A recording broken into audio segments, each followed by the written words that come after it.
Tammy Abraham and Ross Barkley deliver from the penalty spot to help Chelsea snatch a 2-2 draw in Mönchengladbach. Watch until the end of this review to hear all of my thoughts on today's match.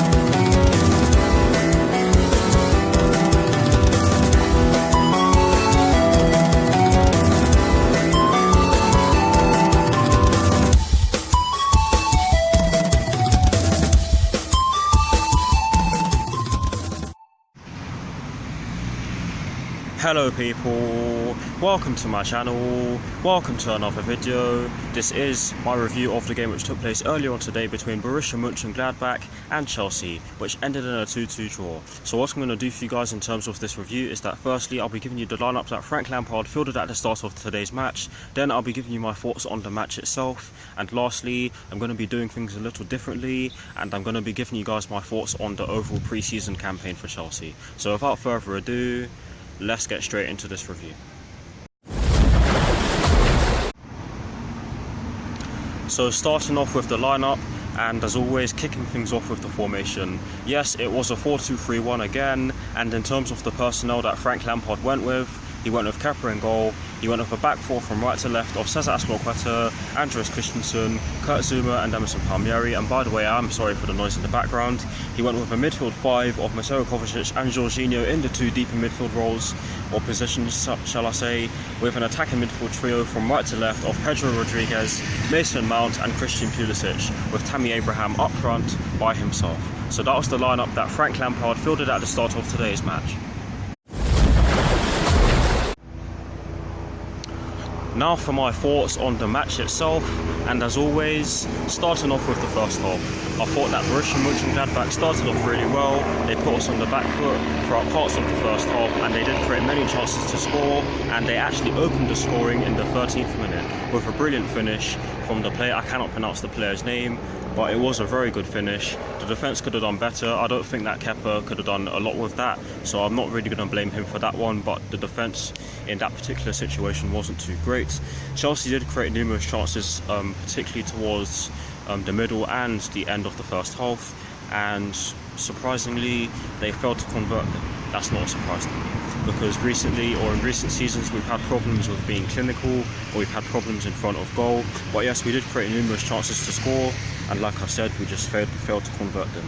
Borussia Mönchengladbach actually doubled their lead 6 minutes from half-time with a smart, composed and somewhat cheeky attempt from one of their players. I cannot pronounce the name and I cannot remember the name, but yes, the player actually nutmegged Kepa, and he then just put it into an empty net. Overall, chances were created and we looked decent in the attacking third. However, we were not too great defensively in the first half.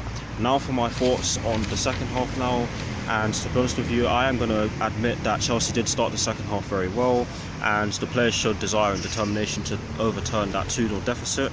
The combination play helped the team get past Borussia Mönchengladbach's defensive line, which was really good, and Mateo Kovacic in the was it the 58th minute or 57th, he won Chelsea a penalty after a brilliant run into the box, which Tammy Abraham actually converted and showed brilliant composure when doing so.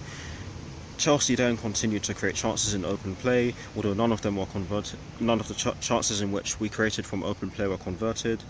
Mason Mount won Chelsea another penalty, which Ross Barkley converted to level things up.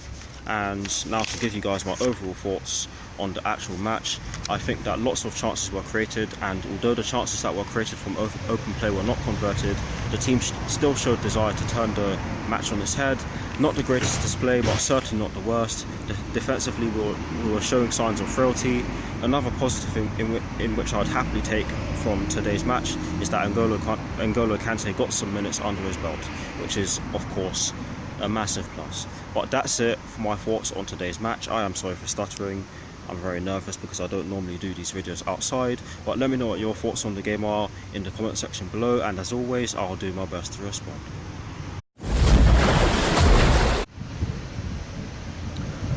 Now to conclude this review, I'm going to give you guys my thoughts on Chelsea's pre-season campaign overall. 4 wins, 2 draws and 1 loss is by no means a bad return. While some of the defending during the course of this pre-season campaign was not great, you have to give the players credit for showing discipline and fight throughout the course of the pre-season campaign. Frank Lampard also has over a week to get the team ready or prepare the team for Chelsea's trip to Old Trafford, which is of course going to give him time to see what tactics he's going to use against Manchester United and what tactics he may use during the course of the Premier League season and during the course of the season maybe. But overall, I most certainly think that it was a good pre-season campaign. I definitely think that the players have picked up on what Frank Lampard wants them to do in certain formations, because of course Frank Lampard has used the 4-2-3-1 more often than he has used the other formations in which he has under his belt, if that makes any sort of sense. But yes, it's been a great campaign. Hopefully the players carry that into next week's game against Manchester United in the Premier League, and of course I hope that we get the win, because you guys should know that I cannot stand Manchester United.